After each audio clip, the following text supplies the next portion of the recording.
ጉዳይ ሚኒስተር ዶክተር ጌዲዮን ጢሞቴዎስ ከሞዛምቢክ የውጭ ጉዳይ ሚኒስተር ማሪያ ማኑኤላ ሉቃስ ጋር ተወያይተዋል። ዶክተር ጌዲዮን ጢሞቴዎስ ስለ ሁለቱ ሀገራት በፋን አፍሪካኒዝም እሳቤ የተቃኘ ልዩ ግንኙነት እንዳላቸው ጠቅሰው የረጅም ጊዜ ግንኙነታቸውን ይበልጥ ለማጠናከር ተጨባጭ በሆኑ የትብብር መስኮች መንቀሳቀስ እንደሚገባ አንስተዋል። ማሪያ ማኑኤል ሉቃስ በበኩላቸው ሀገራቸው በኢትዮጵያ የልማት ተሞክሮች ዙሪያ ልምድ ለመቅሰምና ለመለዋወጥ ፍላጎት እንዳላት ተናግረዋል።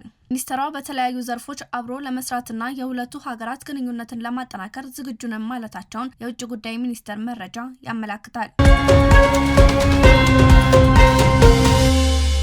የኢትዮጵያ ሀገራዊ ምክክር ኮሚሽን ለምክክር ጉባኤው ለተመረጡ 200 አወያዮች የመጀመሪያ ዙር የግንዛቤ ማስጨበጫ ስልጠና በአዳማ ከተማ መስጠት ጀምሯል። ለ5 ቀናት የሚቆየውን ይህንን ስልጠና የከፈቱት ዋናው ኮሚሽነር ፕሮፌሰር መስፍን አርአያ የምክክር ሂደቱ ስኬታማ እንዲሆን የአወያዮቹ ሚና ወሳኝ መሆኑን ገልጸዋል። ሰልጣኞቹም ስራቸውን በገለልተኝነት ብቃት እንዲወጡ እንዲሁም ወገንተኝነታቸውን ለሁሉም ኢትዮጵያ እንዲሆን አሳስበዋል።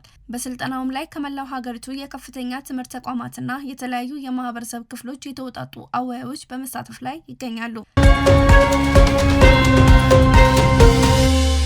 የሴቶችና ማህበራዊ ጉዳይ ሚኒስቴር በሳውዲ አረቢያ በአስቸጋሪ ሁኔታ ውስጥ የነበሩ 1439 ኢትዮጵያውያንን ወደ ሀገር ቤት መመለሳቸውን አስታወቀ። በሳምንቱ ውስጥ በተደረገ 7 ዙር በረራ የተመለሱት 1380 ወንዶችና 57 ሴቶች እንዲሁም 2 ጨቅላ ህጻናት ሲሆኑ ከተመላሾች መካከል 49ኙ እድሜያቸው ከ18 ዓመት በታች የሆኑ ታዳጊዎች ይገኙበታል። ሚኒስቴሩ ባለፈው መስከረም 5 2018 ዓ.ም በተጀመረው ዜጎችን ወደ ሀገር ቤት የመመለስ ስራ እስካሁን 67000 በላይ ኢትዮጵያውያንን ወደ ሀገር መመለስ ተችሏል።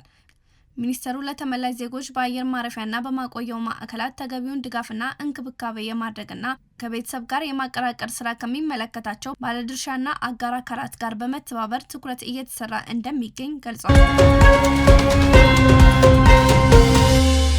የአዲስ አበባ ከተማ አውቶቡስ አገልግሎት ድርጅት በቀን እስከ 1.5 ሚሊዮን ለሚሆኑ ዜጎች አገልግሎት እየሰጠው ነው አለ።